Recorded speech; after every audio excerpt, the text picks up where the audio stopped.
আপনি চিনতে পারেননি, মানে এক সময় আপনি তার সুনাম করেছেন, একটু আগে যেটা বলছেন, অনেকে বলছে যে শেখ হাসিনা তাকে আগেই চিনতে পেরেছে। হ্যাঁ, শেখ হাসিনা অবশ্যই চিনতে পেরেছে। এই জন্য তো শেখ হাসিনা শেখ হাসিনা তো আমার মতো না, আপনার মতো না। তিনি একটা দেশ 17 বছর চালিয়েছেন। দেশ চালানো যে কত কঠিন এবার তো ইউনূস সাহেব হাড়ে হাড়ে টের পেয়েছে।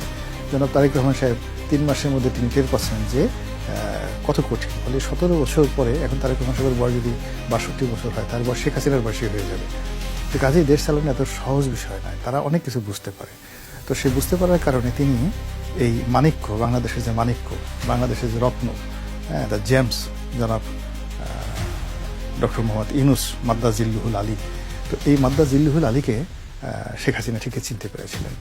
তো আমি আমার নিজের একটা অভিজ্ঞতা বলি, যখন আমি ওনার প্রেমে খুব মুগ্ধ, চারিদিকে শুধু আমি ইউনূস দেখি, এবং আমি মনে করি যে ইউনূস সাহেব যদি বাংলাদেশের রাষ্ট্র ক্ষমতা আসে, তাহলে মানে যাকে বলা হয় বাংলাদেশ একেবারে মাটি আর মাটি থাকবে না, সব স্বর্ণ হয়ে যাবে।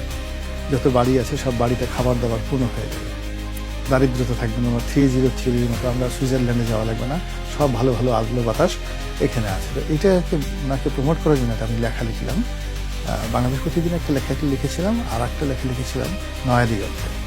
তো দুটো লেখার পর উনি আমাকে টেলিফোন করে ব্যক্তিগতভাবে ধন্যবাদ দিয়েছিলেন।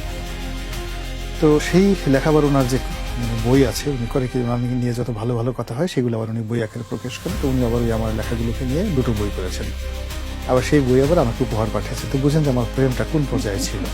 তো সেই প্রেমের যখন আমি লেখাটা লিখছি, তো আমি যখন লেখা লিখছি মনে খুব আনন্দ। উনি আমেরিকা থেকে আমাকে টেলিফোন করেছেন, রনি আপনি আমাকে লিখেছেন, মানে উনি অনেক সুন্দর করে বলেন যে আসলে আমি যা, এটা আপনি বুঝতে পেরেছেন, আপনার কলমে এটা এত সুন্দরভাবে আপনি ফুটিয়ে তুলেছেন যেটা আমিও পারতাম না।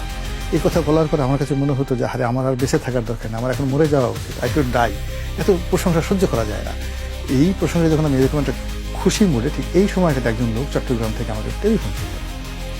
টেলিফোনের সাথে খুব রাগ, রানী সাহেব আপনার সঙ্গে আমার যে ভক্তি ছিল, শ্রদ্ধা ছিল, আপনি একটা ফালতু মানুষ, আপনি কোনো কিছু না জেনে না বুঝে এই সমস্ত লেখা লিখেছেন।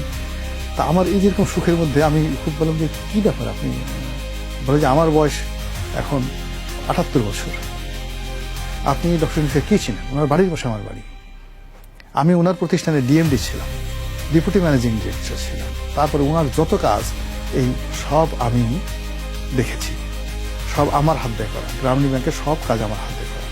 ওনার মতো প্রতিহিংসা পরায়ণ মানুষ বাংলাদেশে আর নাই। আপনি তাকে কিচ্ছু জানেন না, চিনেন না, আপনি তাকে এমনি দূর থেকে দেখে মানে আপনি বেকুবের মতো একটা কাজ করছেন বলে ভদ্রলোক টেলিফোনটা রেখে গেল।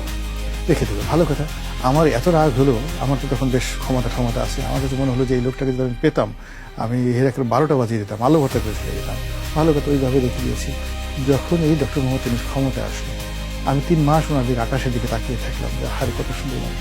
এরপরে যখন ওনার নোংরামি, ওনার আজেবাজে জিনিস, ওনার নির্মমতা, ওনার নৃশংসতা, ওনার প্রতিশোধ পরায়ণতা, এইগুলো যখন আমি দেখলাম, তখন আমার কাছে ওই লোকটার কথা মনে হলো যে হারে ওই লোকটা টেলিফোন করে যদি ফোন থাকতো আমি ওনারে গিয়ে একটা চুমা দিয়ে আসতাম।